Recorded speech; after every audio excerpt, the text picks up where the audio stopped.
It's the worst possible business you can get into. It has the highest failure rate. It's like investing in racehorses. It's just like, this is a way to burn money. Like, horrible idea, horrible idea. It's okay to fail, but it's never okay not to try. We don't learn much from success. We learn a hell of a lot from failure. I've made a lot of mistakes along the way, but I don't make them twice. Top leaders, meaningful conversation, actionable advice, bulldoze complacency, ignite inspiration, create impact. Produced by Southwestern family of companies. This is the Action Catalyst. Are you interested in advertising with the Action Catalyst? Our listeners could be hearing about your brand right here, right now. For details, shoot us an email at info@theactioncatalyst.com. Bill Rancic is the winner of season 1 of The Apprentice, a successful entrepreneur many times over, author of 4 books, and has delivered hundreds of speeches for prestigious clients like Coca-Cola, Capital One, Marriott, Wells Fargo, and others. You can now catch him featured on History Channel's The Mega Brands That Built America. Bill, welcome to the Action Catalyst. Oh, thank you for having me. Quite an introduction. Bill, you're joining us from Chicago today. You're from Chicago. Your career seems to always keep you around Chicago or take you back to Chicago. For our listeners who've never been there, what's so special about Chicago, and why is the pizza better? Well, I'll answer the first part of the question first, and it's the people. Chicago is a big city that gives you a hug when you come here. The people just are real, they're hardworking, and they're from here. It's generational, and it's like Boston and a lot of these great cities where people take a lot of pride in their city. So the architecture is amazing. The lakefront is incredible, but at the end of the day, it's about the people. And the pizza just is the best. The deep dish pizza, no one makes it better than here in Chicago. I want to talk about your first entrepreneurial venture. I mean, the very first. When did you catch the bug? Well, the first business I had was with my grandma, and I was 10. I was at my grandma's for the weekend. My mom and dad were heading out of town, and I woke up one morning and my grandma was in the kitchen making breakfast. And, I was probably like a lot of entrepreneurs out there. I would always ask a million questions, what goes here? Why are you doing that? How does that work? And my grandmother decided she was going to take me in the kitchen and she was going to teach me how to cook. So I spent all day making pancakes with her in the kitchen. And then the next day I woke up and I raced into the kitchen and I picked up the phone and I called all the old ladies who lived on my grandmother's block. And I invited them all to come over for a pancake breakfast. And they loved it. And then when they left, they all left $5 bills underneath their plate. And I said, I'm onto something here. So then for the next 5 weeks, I went to my grandmother's every weekend and I kind of had this makeshift restaurant.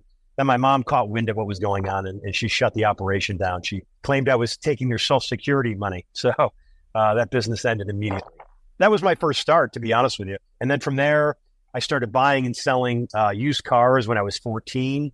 There was an old publication, this was way before the internet, called the Trading Times. And I was using that to buy used cars and then resell them. And then I had the boat wash and wax business in college. And then when I was right out of college, I took a job briefly for about 8 months and I realized that I couldn't work for anyone else. And then I started an online cigar subscription company that we sent cigars to your home every month. We had over 10,000 monthly subscribers getting these boxes sent to their home every single month. It took off. I started it in a 400 square foot studio apartment, and then it quickly grew and grew, and it was something. Sounds like you internalized a lot of these important business principles very early on. I actually started a division of our company where we focus on providing one-on-one coaching to youth, and I currently serve as president of our foundation, Kindness for Kids. And in that foundation, it just reminds me that we actually work with young people, in particular, the foundation sponsors underserved youth, aging out foster youth, students that don't usually have mentorship and guidance in their life. And then we wrap coaching around them to help develop their skills, the exact kind of skills that I think it sounds like you practiced and so many successful people practice early on in life. So, if you could walk us through some of the skills that you learned in those early days. Well, for me, when I was growing up, the best lesson I learned from my parents was it's okay to fail. It's okay to make mistakes, but it's never okay not to try. With social media and the way the world has evolved, everything has to be perfect, and that's not how the real world works. And a lot of kids are afraid to try something because they're afraid they're going to fail, or they're afraid what their friends or their colleagues are going to say, and they might be embarrassed. So, entrepreneurship is really the birthplace of innovation. If you look at all these major companies that are out there today, they started in a garage or a studio apartment, and they evolved into these massive corporations, Apple, Amazon, I can go on. And we also, are able to change the world through that innovation as well. And we have to keep Main Street alive. And I think we got to keep that spirit alive in America. You were the winner of season 1 of The Apprentice, which maybe people don't remember was an absolute phenomenon when it was on the air. What was it like to suddenly be in the public eye? And what are some of the habits and practices that set you apart from your peers and competitors and ultimately helped you win? Yeah, it was huge. It's funny that I won the first season of The Apprentice 20 years ago last month. So it's kind of ironic. And it changed my life. There's no question about it. We had 25 million viewers every week watching. It was, today, if a hit show gets 3 million, it's considered a complete success. So, that was the golden age of TV and in our generation. But it was remarkable. It was just as if someone flipped a switch and I was introduced to the world. It was insane. But I learned a lot of lessons because we had, really good competitors. We had, there were 16 of us, great entrepreneurs, great business people, Harvard and Yale and all these amazing, business schools. And I think there were 3 things I learned that I implement every day. And one is you have to be agile. You have to be willing to adjust and adapt and react to what's happening around you. And we saw it during COVID. Those who were able to adjust and react stayed around. Those who didn't became extinct. And that is my belief with or without a pandemic. I think, secondly, you have to learn to think like a conductor. You have to check your ego at the door, and you've got to think how a conductor of an orchestra thinks. And that's hiring the best people. Don't try to play every instrument yourself. So, a lot of people, they think they know everything. And I don't believe that. I think you got to get the good, the best people you can around you. And I think you have to stop making excuses. I think, one of the reasons people fail is because they point to their left and they point to their right and they blame everyone and everything around them. If you look at the people who are in that rare air, they point the finger at themselves because at the end of their career, there's no one else to blame but themselves. Your first gig after winning was helping to manage the construction of the Trump International Hotel and Tower in Chicago. That must have been intimidating. Had you done any real estate before? Well, I had done a little bit, but the biggest project I had done was a 34-unit building. So much, much different. But, I went into it with the right mindset. And I think it's kind of a Midwest mindset. I went in and my goal wasn't to, try to be the big boss. I went in it trying to be the sponge. And I realized that I didn't know everything and that I had to get good people around me. And that was it. And I wanted to learn everything I could from everyone, the great architects and engineers and mechanical engineers. And that was kind of my goal when I first got on. I took my time. I kind of sat back and I took it all in before I started to kind of get into my role. We don't want to spend a lot of time talking about Trump because there's a lot about him out there already on both sides. But is there anything about him that everybody's got wrong? I will say he treated me exceptionally well, treated me like one of his children. And ultimately, he wanted me to succeed. He wanted me to be as successful as I could. And I think that's what he wants for most people. I don't want to get into politics or any of that. I get it. The world we're living in is very divided, but I can just share with you my personal firsthand experience, and the way he treated me was he far exceeded any expectation I had and really took me under his wing. So it was a life-changing experience that I will always remember and always cherish. And I look back on that experience of being on that show, and I met my wife through that experience. I have my child. It was really was amazing. I've been able to do a bunch of TV shows as a result. So life is full of opportunities, and you have to seize opportunities. I was just with Howie Mandel the other day, and I'm going to give him a shout out. He had a great quote. He said, nothing starts with no. And, if you always say no to opportunities, you're going to wind up with nothing. I came home and I told my 11-year-old son that because it's amazing advice. You got to be willing to take risks and go out there. And when I took that opportunity, this was the early days of reality television. 20 years ago, the TV stations weren't filled with the reality TV that we had today. So, it could have ruined me. It could have been an absolute disaster, and I could have embarrassed myself. But, I knew that I wanted to take a risk, and the upside, I think, outweighed the downside.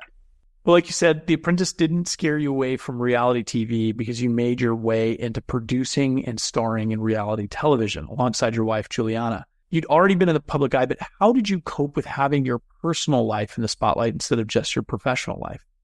We made a kind of a promise to each other that if we were going to do, it was called the Juliana Bill Show, and it ran for 8 seasons on E! And we said, we're going to use the show for good and not evil. So many of these shows are poisonous, and it's just putting out the wrong thing.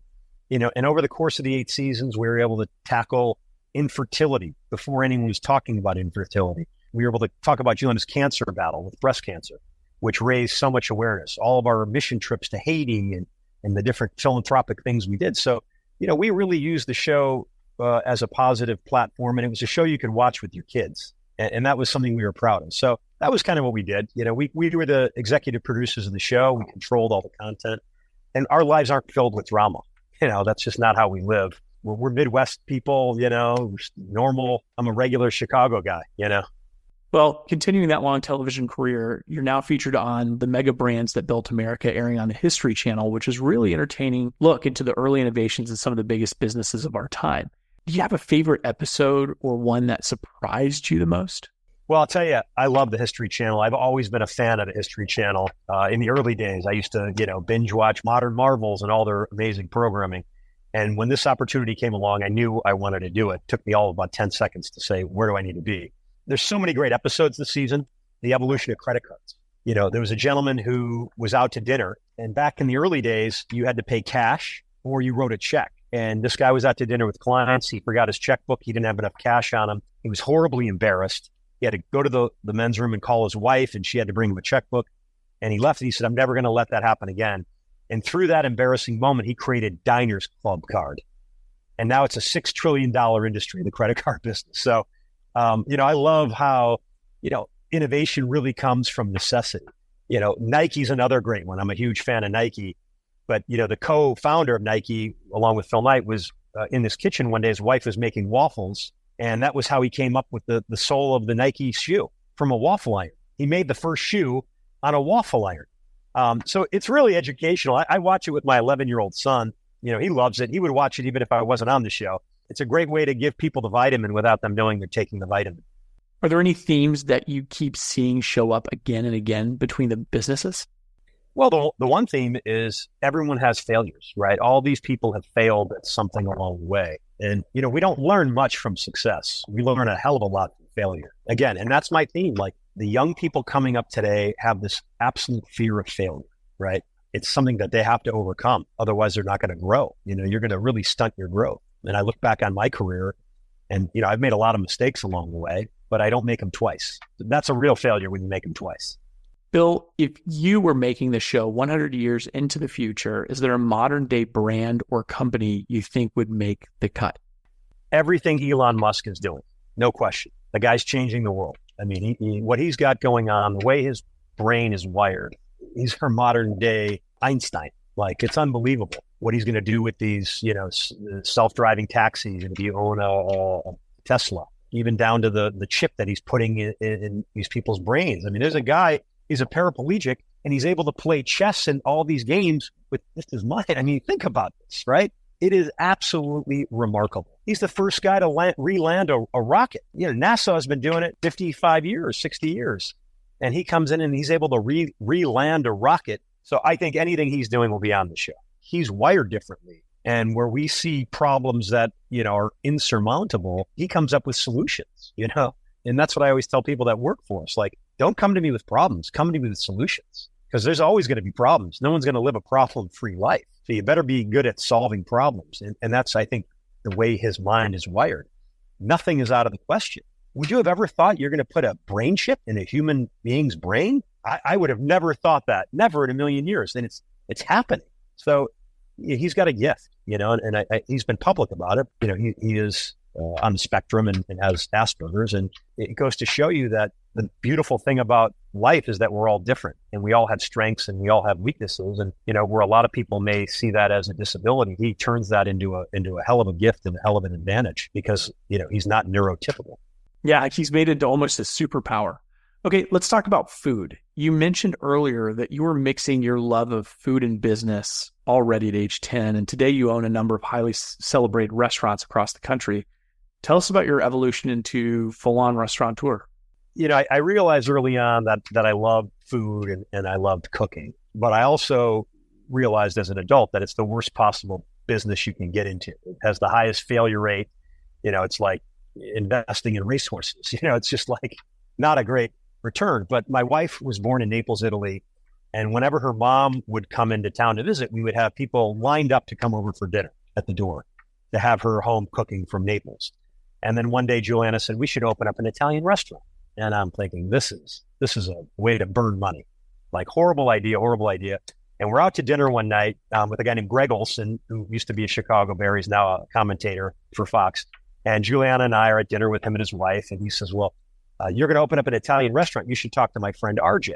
We kind of courted each other for a year and a half or so.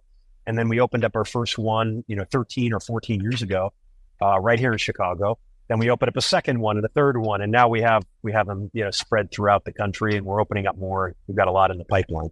What's your favorite meal? Doesn't have to be one of your restaurants. I love a good cheeseburger. I love cheeseburger and fries. And I ran the New York Marathon a couple of years ago. When I finished, I got a double cheeseburger, fries, and a milkshake. And it was just like, that was it. That was heaven for me. Can we do a quick lightning round?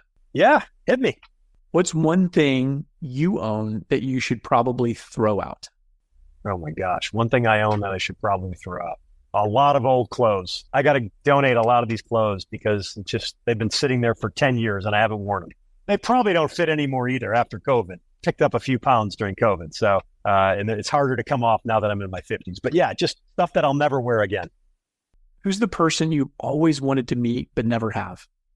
I was always a huge fan of Frank Sinatra. And he's someone I just loved and just thought he was so cool. I loved him. I was fortunate enough, I met Neil Armstrong about 15 years ago. I was at an event speaking in Kuala Lumpur, Malaysia, and he was also speaking. And that was someone on my list. I never thought in a million years I would meet him, and we had dinner together. And it was just, I'm a huge aviation fan. Unbelievable to be able to have dinner with him. So you can settle the debate then firsthand about whether the moon landing was a hoax? Absolutely not. Absolutely not. He was so amazing. Just a wonderful guy. What's the one habit or practice that saves you the most time each day? I plan out my dex day the night before. So I'm a big legal pad guy, and I pick out what I'm going to wear the night before. So when I get up, I'm going. It's ready to go. No thinking about it. That's it. I'm a big list guy, and I get a real satisfaction from checking the items on the list. Define what success means to you and how you know when you've actually achieved it. It's a tough question. For entrepreneurs, it's kind of a blessing and a curse because oftentimes you have that never satisfied mindset, and it's something that I'm trying to improve upon, right? I think, when you climb the mountain, you got to stop and look what you just did instead of trying and staring at the next peak that you have to climb. So for me, I celebrate successes along the way. And it was something I learned from training for a marathon. When a competitive marathon runner starts the race, he breaks it down and he says, I'm going to get to mile 5 in this time, and I'm going to get to mile 12 and 15. And he has little celebratory mile markers along the way. And that's kind of how I approach things in life. I look at the bigger picture and that's in the back of my mind, but then I set little ones along the way and I take time to celebrate those little victories on the path to the larger one. What's something significant you've changed your mind about recently? That's another great question. Wow, these are awesome. I think I've changed my mind a little bit on being more flexible in life. And I think having a child makes you do that. When I was in kind of growth mode and in business mode, I was very regimented and, kind of very precise. And I think having a child, you have to kind of be a little more flexible, and you gotta slow the train down. And I think that's okay in life. You go through different seasons in life, and you don't want to have any regrets. And for me, I've learned to kind of be okay with working less, and I don't need, I think I know when enough is enough. And I think I always wanted more and more and more. And now I'm like, okay, well, that doesn't happen. That's okay. God's got a plan, and I'm learning to surrender more, where I used to try to muscle it myself. And now I just kind of hand it over to the big man. And I never grew up with money. And now that we have, we've achieved a little bit of success, we realize that, yeah, my mom was right. Money doesn't buy happiness. my parents were both school teachers. So, it was, that was ingrained into my head, and I didn't want to believe them.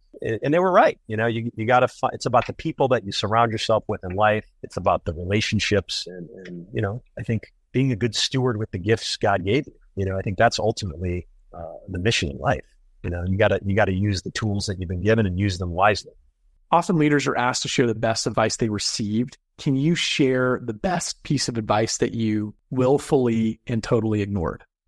Oh my God. Well, I've ignored a lot of advice and certainly could have gotten in on deals early. I won't say the names of the companies, but I passed on them, and, it would have been a massive windfall. But I think I learned this and I got this advice early on, but I didn't realize how true it was until later in life, that there's always going to be those people around you who wish they had your drive, your ambition, your vision, but they don't.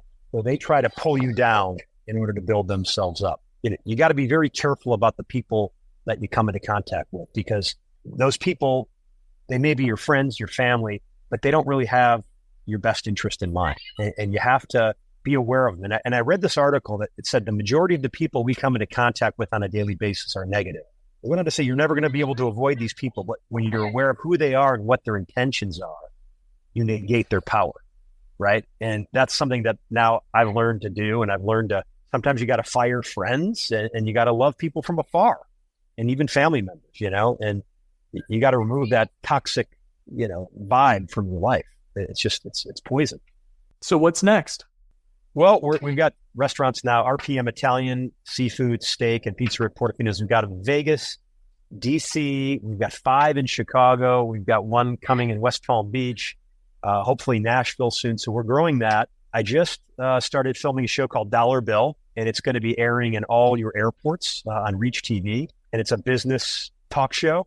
And we just I had Howie Mandel on. I had Dennis Quaid on. We've got a really great lineup, really trying to bring financial literacy to people. So I'm really excited about that. And then hopefully we're going to be doing a lot more of the mega brands that built America, because I love doing that. It's one of my favorite projects to do. New episodes of the mega brands that built America are now airing weekly on Sunday nights at 8 o'clock Central on the History Channel. And the series is also available to stream the next day on the History Channel app, history.com, and across major TV providers' video-on-demand platforms. It'll also be available to own on Amazon Prime Video or wherever you purchase your favorite series. Bill, thanks for your time. Thank you. Have a great day. If you enjoy this podcast, please make sure to subscribe. And to stay updated on everything that the Action Catalyst is up to, make sure to follow us on Facebook and Instagram at Action Catalyst Podcast, and on Twitter at Catalyst_Action. And thanks for listening.